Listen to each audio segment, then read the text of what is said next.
Hello, children. Ulysses, Part 2. So, in the first, we saw the thirst for adventure, which does not allow Ulysses to remain in his kingdom as a mere ruler. Now, we shall proceed the second half. Ulysses handing over the responsibilities to his son Telemachus with total confidence in his abilities. I'll read the poem lines. This is my son, my own Telemachus, to whom I leave the scepter and the eye, well loved of me, discerning to fulfill this labor by slow prudence and to make mild. A rugged people, and through soft degrees subdue them to useful and the good. Most blameless is he, centered to the sphere of common duties, decent not to fail. In offices of tenderness and pay, meet adoration to my household good. When I am gone, he works his work, I mine.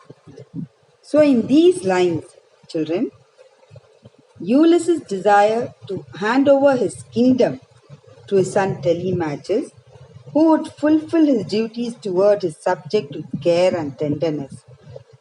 Telemachus, he possesses patience and care. He has the power to transform the subjects in a nice way, though they are rugged people. Rugged people here refers to uncivilized people.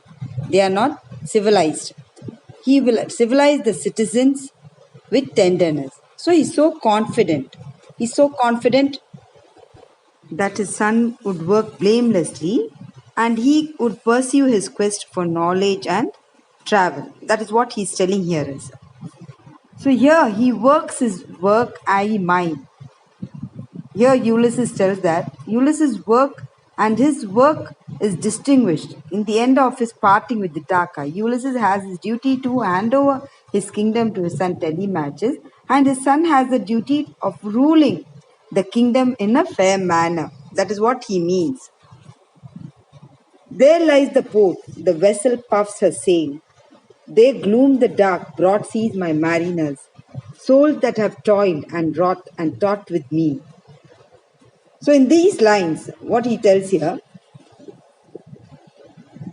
he calls all his fellow mariners, he points out that his ship ready to sail. What he means here is Ulysses and mariners were alike. Both have brave hearts and were ready to face anything with daring performance. Though the climate was not good, though the climate was very harsh with them, both have the passion to travel to the unknown land. That is what he's meaning here is.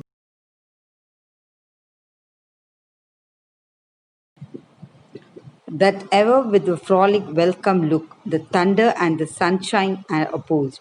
Free hearts and free foreheads, you and I are old. Thunder and sunshine refers to bad and good times. The sailors have brave hearts.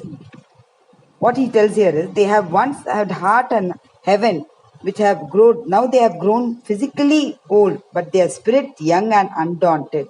Thus the sailor's attitude is young and energetic. Old age hath yet his honour and his toil. Death closes all, but something ere the end. Some work of noble note may yet be done, not unbecoming men that strove with gods. In these lines, Ulysses wants to do something great, which can overweigh his previous achievements. He wants to achieve before his death. He wants to seek more knowledge before he could die. He feels still young at heart. That is what he's telling here. He does not want to stop. Ere here means E-R-E, poetic word that means before. The lights begin to twinkle from the rock. The long day wanes, the slow moon climbs the deep, moans round with many voices. Come, my friends, it's not too late to seek a newer world. So in these lines, Ulysses urges his journey. He starts his journey to gain the intended success. He says to his mariners not to forget that they have fought with the god and that they have the same persons who are now going for another venture. He says that it's getting right. Night stars are coming out and the moon is appearing.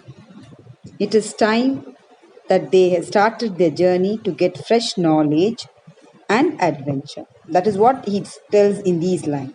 Is it clear? Now, next few. Push off and sitting well in orders might, the sounding furrows for my purpose, to sail beyond the sunset and the path of all western stars until I die. So in these lines, smite means strike, furrows, marks made in the water by the ship. Bath is here is outer ocean, that Greek belief that surrounds the earth.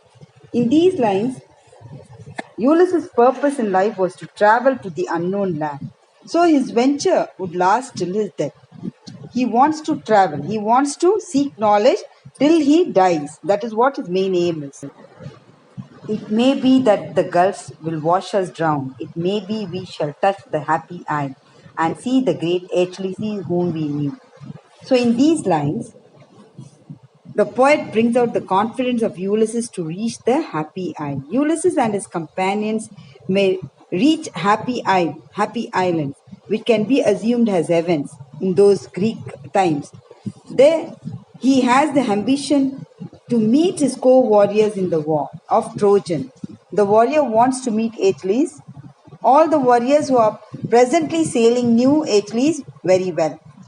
So that is what the Greek had that belief. Last few lines.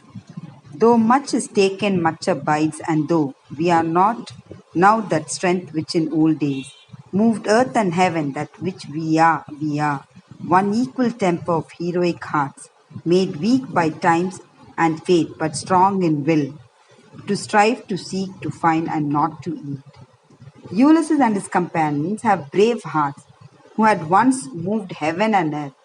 They have grown old and weak physically, but they still have the will to seek out and face challenges without giving up. Ulysses urges his companion to join him and sail beyond the sunset and seek a newer world.